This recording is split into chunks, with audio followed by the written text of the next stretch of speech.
conversation about the facts, topics, and all things community. We're here with Beyond Youth Organizing Youth Advocates. If you all could take a chance to introduce yourselves. Hello, I'm Denim Fisher. Yeah, I'm William. No, I'm wondering.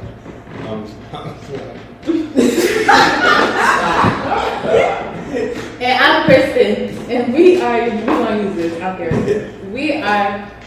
I'm the youth coordinator, and this is B.Y.O.LOGUES, and welcome to our podcast.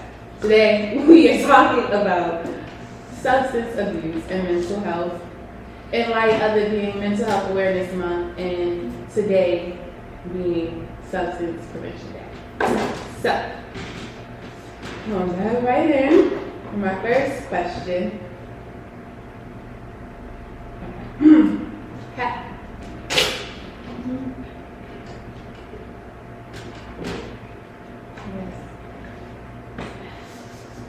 Have you ever been offered substances from a friend or someone you know?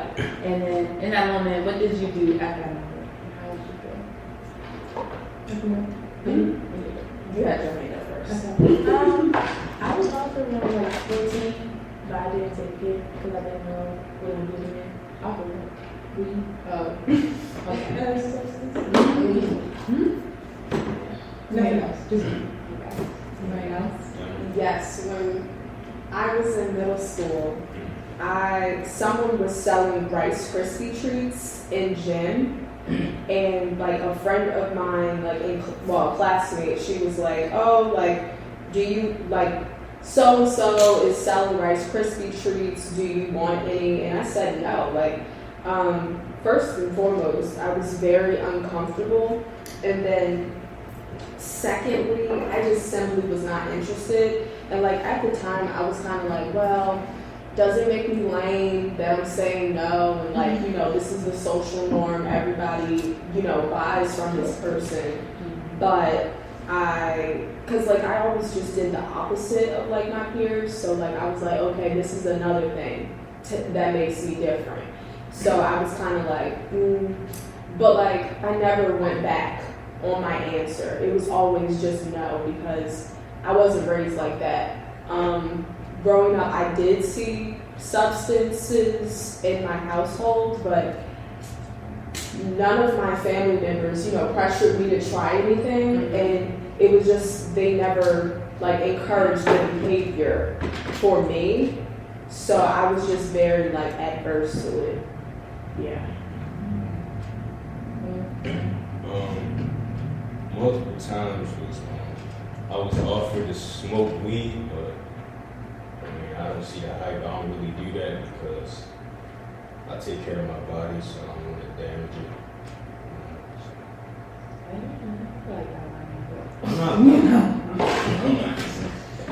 Yeah, this year, I was offered to hit marijuana.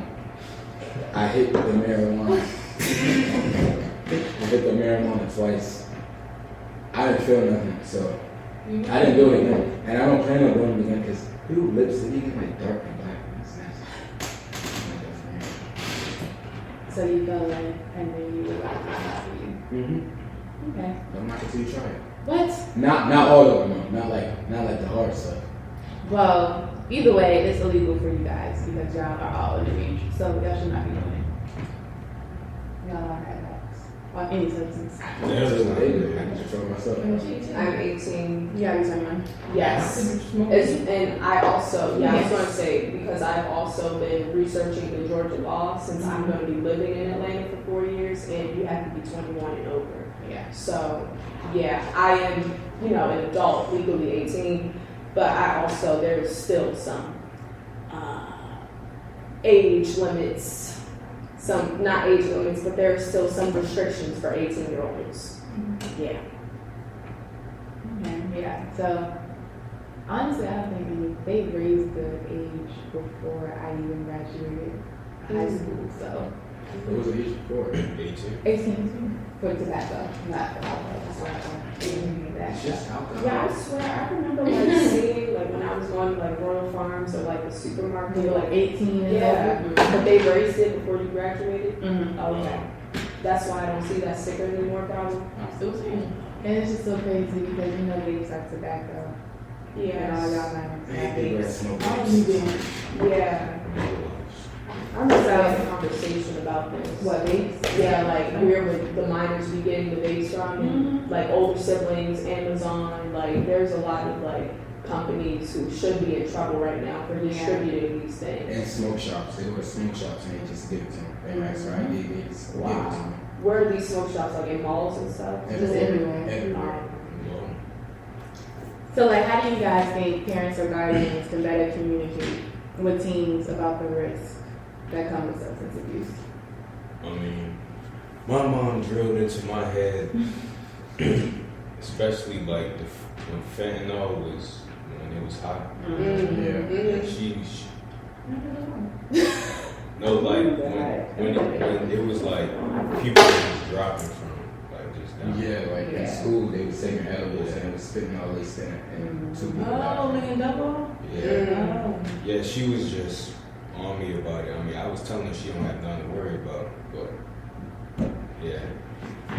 So I guess being very strict about it, because anything can be laced. And yeah. So. Yeah. I think, like, with that question, though, I mean, getting parents to communicate to teens that is actually graceful, because a lot of teens or minors, whoever is using it, a lot of youth really, like, their parents do know, like, because we have a lot of younger parents, not older parents like ours, or I don't know which our parents are, not a little bit there. Yeah, okay, so still Yeah, older. my parents are in their 50s. Yeah, so like, Oh, sorry. Sorry. Like, Sarah, you okay? She just said your Jesus. but my parents is out there too. But you like in your 20s, so that makes sense. Right. Okay. Anyways, but it's a lot of younger parents, and then like their kids are seeing them use substances, you know. So like, how can they? Sorry, that was funny. How can they better communicate to their kids that it's not okay for them to be using substances as minors or adults? Because So calm about it. Well, you can get addicted to it. Maybe you're right. You just turn bad. You can't go back. Well, you can go back, but it's going to be a long, long journey. And also, accept feelings doesn't matter. Don't just shove it on their throat. Be like, okay, how you feeling right now? So you should know about it later. Yeah, I think it's important for like parents, like guardians and just kids. I feel like they should have like an honest relationship, and I feel like the parents should make it a safe space so they feel comfortable talking about it with you. Yeah, and when they're saying it, I'm like the parents, they should tell like the risk of it, like I was saying, like the fentanyl, like the addictions. And you know, like a lot of people get addicted to drugs, and that's how they end up on the streets because all their money goes to drugs. So their priorities aren't right. They just need that one drug. drugs, alcohol. Yeah, they just need that. They want that feeling. Yeah. I said with most things, parents should not tiptoe around what's impacting their children, and that includes substances. And like a common thing that I hear like my parents saying or like other people's parents saying is like, oh, I was your age before, like you're not slick, or like I was your age before, like I know what you're doing. But it's like, That is okay, I get that you were once my age before, but for someone who is like, because you were my age before, that should enable you to talk about what's going on. Right. Because like for someone who's 16, 17, 18, everything is new to that person. You, like as a parent, you've already been through what I am now just experiencing for the first time. So you should have a conversation. And personally, I've never had like a parent-led conversation about me being interested in substances or if I was exposed to anything. And I feel like, you know, if I probably was to bring this up to my parents, they would probably say like, oh, well, we know that you wouldn't be doing X, Y, and Z because of like the school that they sent me to, because of the classes that I'm in, etc. But that doesn't mean anything. Like just because I go to a suburban school and I'm in these advanced placement classes and stuff, that does not like segregate me from the issues that are like pervasive in the whole entire adolescent community. Because I've seen white children at my school dances go to the restroom and start taking like pills, like medication. Like I was in the bathroom this one time, and this girl was like, I don't know if she was hallucinating or like having some adverse like effects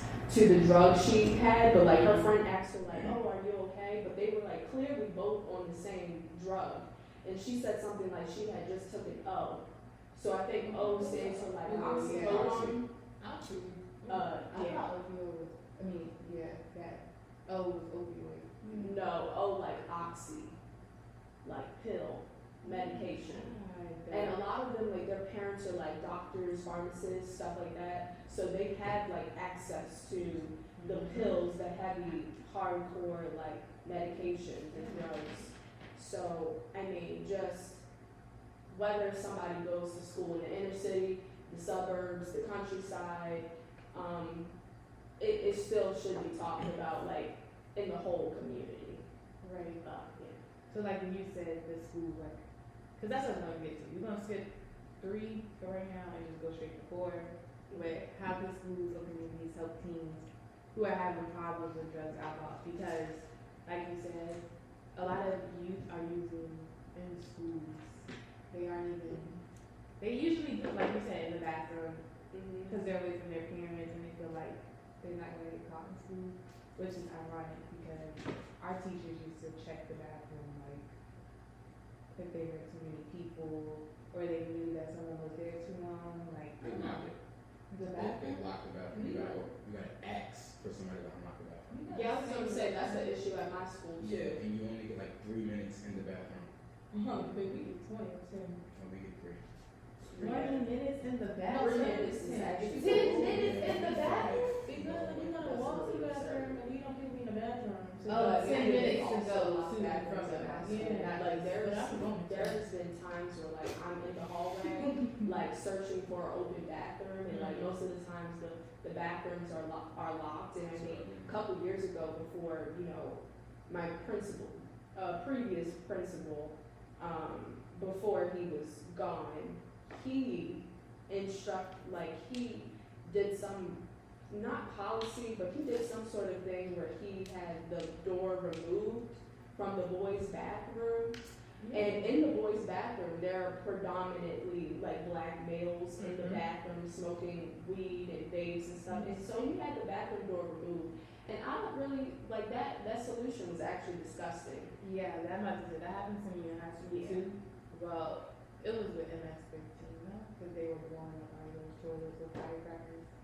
What? But MS-13, I'm I not didn't even familiar get with into that. this What's school. that? It's okay. MS-13 is, I don't know if it's Hispanic or Latino, but it's a game.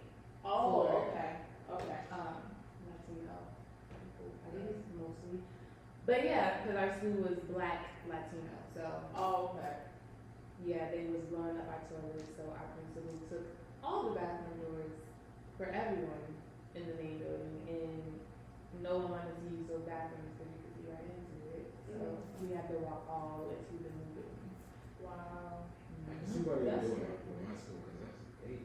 I mean, yes, it is a good way to make sure that kids aren't doing what they're not supposed to, but at the same time, it is taken away from kids' freedom Yeah. and privacy and everything else in between, because Yeah, I mean, I personally think it's a terrible way to address the solution because I think it's really dehumanizing. Yeah. Most of the boys, like, well, I mean, they have bathroom stalls in the bathroom, but they also have urinals. So it's like, if someone is like walking by the bathroom and they're just, looking around, doing what a human does, they might see somebody using the restroom, and that is because that policy was to not, instead of fixing the situation, like instead of rehabilitating and solving the issue and getting to the why students were using drugs during school, they decided to punish them. Right. And I don't think punishment was the answer there. There was something deeper to look at. So, like, that's the question. So, how do y'all think what do y'all think schools should do to better help prevent kids from using substances? Reaching out to their parents. Hmm. When they see the student but then again, the parents don't care. So Somebody say sometimes the parents don't even really want to be what the teachers say. Sometimes they believe their kids. I feel like they should like have workshops and things. Like they should have the student, like a student should stay with a faculty member that they can really trust, because some that can be weird. So like having to them with somebody they trust and have to talk to them and really get to them like what you're doing wrong and you shouldn't do it. But then I don't think they're gonna change it. Do y'all still talk about this stuff like in health classes? I don't know. You don't Recently. Oh, never know. Finish up. So health is at my school, health is something that most seniors take, or either juniors will take the class. And I remember us like briefly touching on substance use, but I really feel like the whole entire like healthcare, not healthcare, like just health and physical health, mental health, spiritual health, all of the facets of health need to be like the curriculum needs to be modified.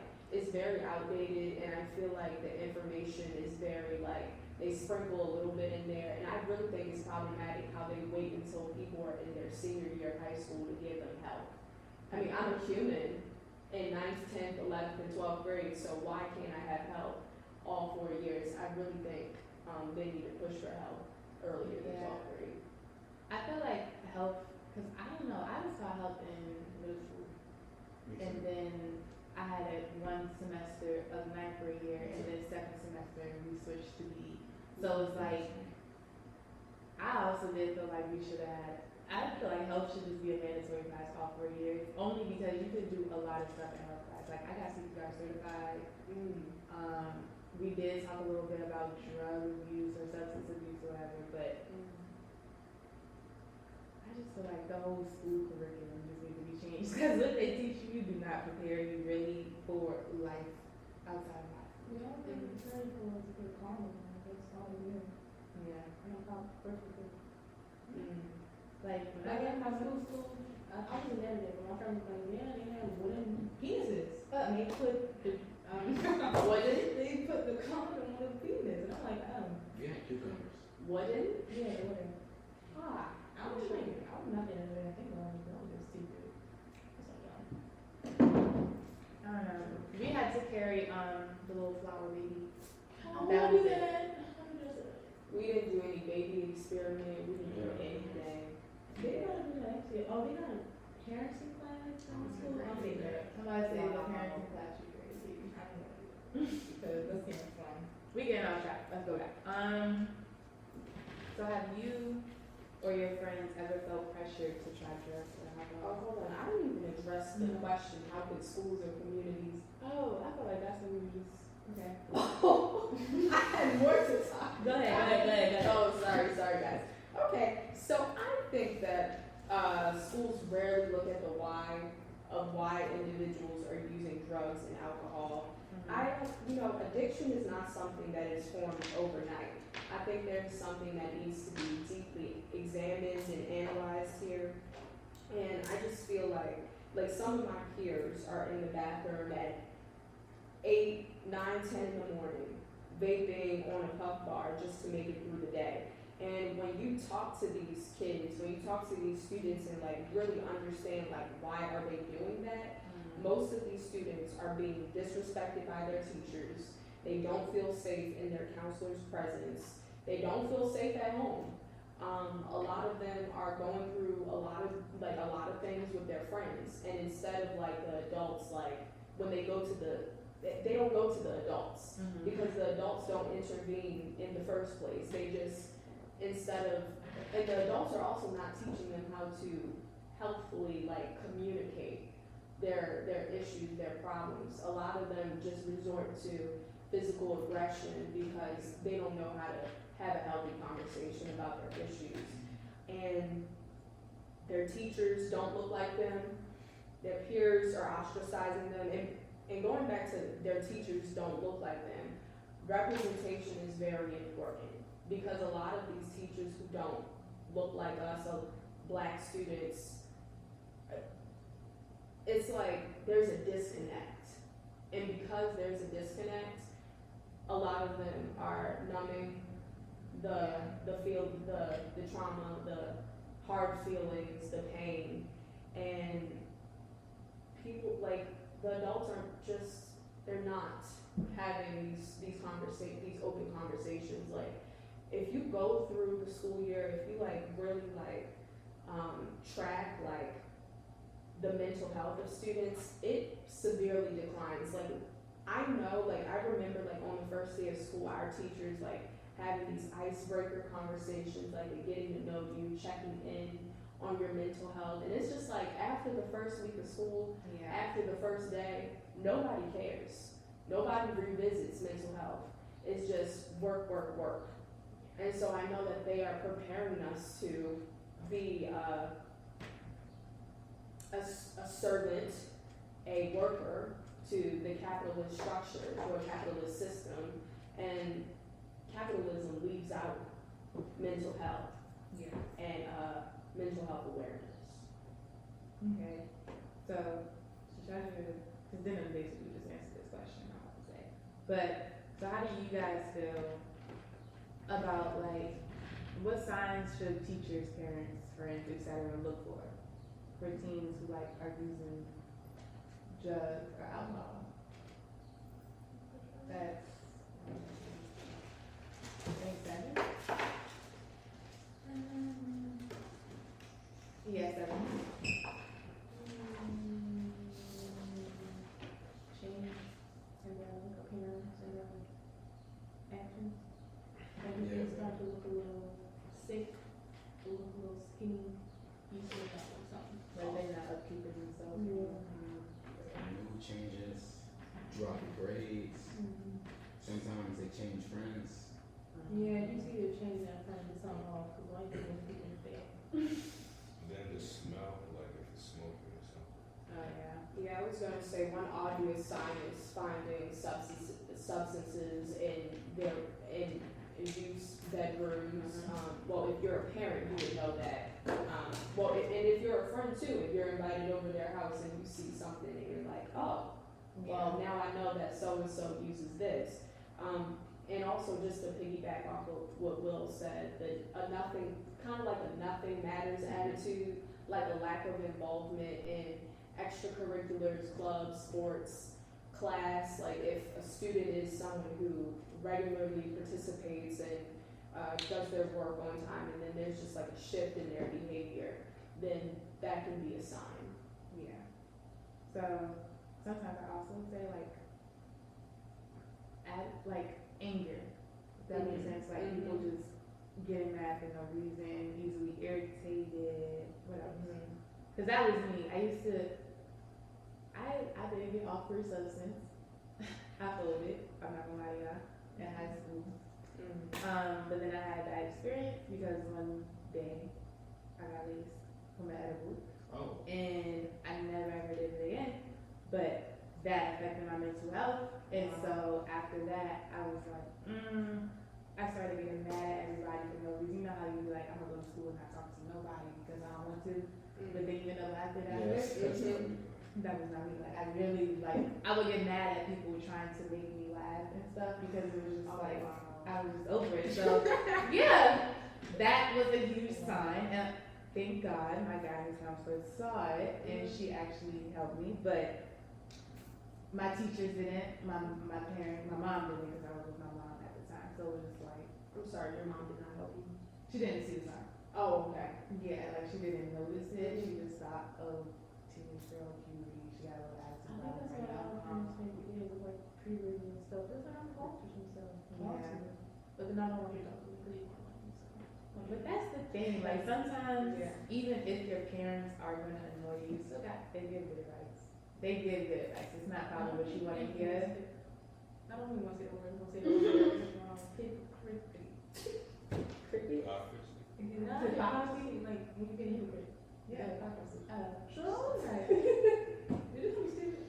Excuse me, William. This is a podcast, and I ain't got to use that Philippine First of all, that's not. Speak to a No, let me listen. Look, listen. You know, like the new generation, like the freshmen, that's what we use. Like, Yeah, that's stupid. Like, I love that video. That's stupid. That's so stupid. You're so stupid. I love that video. Mm-hmm. I love this.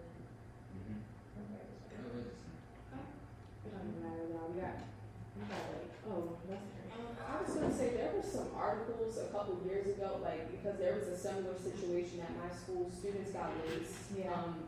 I think it was like some edibles, and like there was like red liquid in the hallway floor, and I remember like seeing this and trying to figure out what was happening, and it was because students were having like it was cough syrup. no students were having abdominal cramping and were throwing up. That was vomit in the floor, and I remember seeing this and not knowing what it was, and then later on I saw like what had happened on the news because the ambulance was called, like 911 to my school, and yeah, it was some lace, a lace situation. Why do people do that? They trying to I don't kill know. Y'all can look up the article. I can send it to y'all. Yeah, because I don't know what they put in there. So, girl, I was thinking. So from that, with that, the signs, we're gonna kind of jump into mental health because we got a little bit of time. So, do you guys think? Actually, no.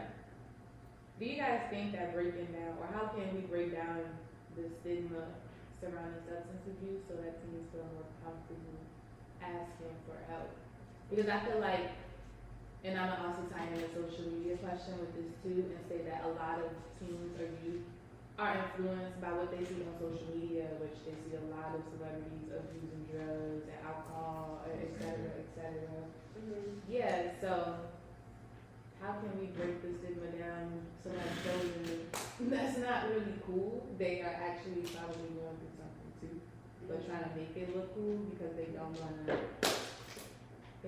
address the fact that they are abusing a substance. So what do you have? I've been listening to a lot of 90s rap lately, and a lot of 90s rap, a lot of conscious rap in the 90s was also positive rap. And I've found that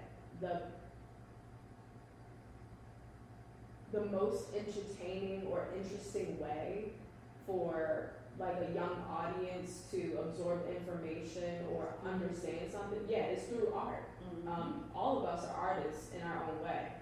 And I feel like music, artistic mediums like poetry, dance, television, but we also need to like keep in mind like how important like reading is and stuff. But I find that those outlets are most effective when it comes to getting a message across to the youth. And I would also say, but when it comes to like having a conversation about substance use, I would say you can raise awareness amongst anything really. I mean, but I feel like there comes like some topics are taboo and some topics are overlooked, but it's because people aren't willing to have the conversation, and it could be because of their own discomfort around the area. So really I feel like there's a lot of healing work, and then also a lot of taking a chance, taking the risk to be the one to start that conversation. And so it's a combination of a lot. Having that outlet, being bold enough to talk about something, even when someone might say, oh, well, that's lame or that's boring. But I feel like raising awareness takes challenging the status quo. And if the status quo is, well, let's do drugs because drugs are cool, and then we have this other person over here saying, like, actually, no, let's not do that. Then hopefully that one person can inspire other minds to be like, let's challenge what the norm is. Because they literally said our generation was the generation that was going to get rid of cigarettes. And we got rid of cigarettes. But it's brought up vapes. Right. Which So is it's like- nicotine. Exactly. And smoking a vape is equivalent to like smoking 7 cigarettes. So did we really get rid of cigarettes, or did it just turn into another We method? got rid of the smell and turned it to strawberry raspberry or whatever the vape flavors be. Yeah. But either way, It smells good, but it's harmful. yeah. You don't make this sound artificial. To me, it smell like incense or like an air freshener. Mm, That should be involved in your. I can see the air freshener. Yeah. But So like, do y'all feel comfortable talking to people about your mental health? Do y'all have a safe space or somebody that be talking about it? Friend, family, counselor? Yes. I do. I just choose not to. I feel comfortable enough that I just like set up with my comfortable. Because I'm not that sorry, really. I do want to know business. I just like myself. I'm all the person you come to talk to and have problems. So that they can. well, you know, there's a saying that's like the therapist also needs a therapist. So I don't know. yeah. You don't even have to go and say like I text my therapist. I don't know. What do you mean? They don't see. Well, So that is my business. because girl, they trying to help your mental health. They trying to make sure you don't be suicidal and depressed and all that all day, every day. You feel like the whole world hates you. They I'm do. gonna go for runs or work out. That's not gonna help you, like, Clear the you need to let it out, you still need You to let still it gotta out. let it out. I did, but I got. That's not the better. It actually is. It is. You can cry, you can write. You can scream. Yeah. Yeah. You can rage room. I tried that. Screaming into a pillow. It's fun. It is. It really helps. It really helps. I want to go to a rage room. I want to go to a rage room. Yeah. A rage room. Yeah. What is that? It's when Break you stuff. like you go Break stuff. and you like smash things just let out all your anger. Damn, come on. No, that kind of. You gotta I have would anger want to to let it go. out. I would want to go by myself. Yeah. Okay. Because anger for me is an emotion that I avoid. I tend to feel like very happy or very sad, and but I rarely feel angry, which is not a good thing because But I'm not it's saying anger. it's good to feel anger sometimes. Yeah, anger is healthy actually, and so when you suppress that, it is not good, and because then it could, for me, I become really sad. And Yeah. instead of me exploding, I implode. But to answer your question, do I have a safe space? I would say that I agree with London. I feel like I have some people that I can call on, but I don't, and should more often. And I journal a lot. I really love poetry. Yeah. See, like sometimes it's just not enough. Like, No doubt, and I was gonna say, and those are my safe outlets, but and I have a therapist as well. Yeah. But I don't talk to my therapist unless like I see her every 2 weeks, and oh no, I text my therapist. I'm like, girl, Yeah. come back to me. it was like one time. I need to see like every day. No, you don't. I'm glad it's every day. And that's how No, I you felt. don't because you could see your therapist like Denim. She sees her therapist every 2 weeks, but she journals. No, but and I was gonna say I had the same issue as you wanted because I felt like with my therapist, I was like, no, honestly, I don't think I could do this 2 week thing. I think I need to see you more often. But she told me that I was okay. They just So say that to avoid the problems. Yeah. Like no. They're not saying that to avoid the problems. They're saying that to help you be able to process your problems by yourself. yes, And then that 2 week mark, if you still haven't figured out, then you let them know you've been to them and then they'll help you. That's Like, why it's but there are- it's like the way like she can't find the right word to say how she feels. She be making up words, and that's how I be. So I'm trying to find the right word. I feel slow sometimes. I've been saying I'm slow. I was gonna say there's actually like like you know like how color wheels exist. There's like this wheel on Google that tells you like what emotions you might be feeling, and that is something that might help you process your feelings. You know, it takes people around like rock bottom. I was about to say, like me personally, I'll journal. And then if the journaling doesn't help, I'll text my therapist. And then if the therapist doesn't help, then I'm calling my best friend. Because it's just like, girl. Right. The therapist wasn't really listening to me. You know me for real. So, I really wish I had like someone my age to call.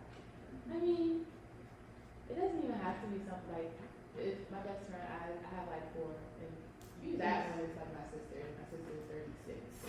Oh. I'm lying, she's 33. See, like I have siblings, but that's not the relationship we have. But I'm just saying, like, it doesn't have to be someone in your age group. There's so many companies.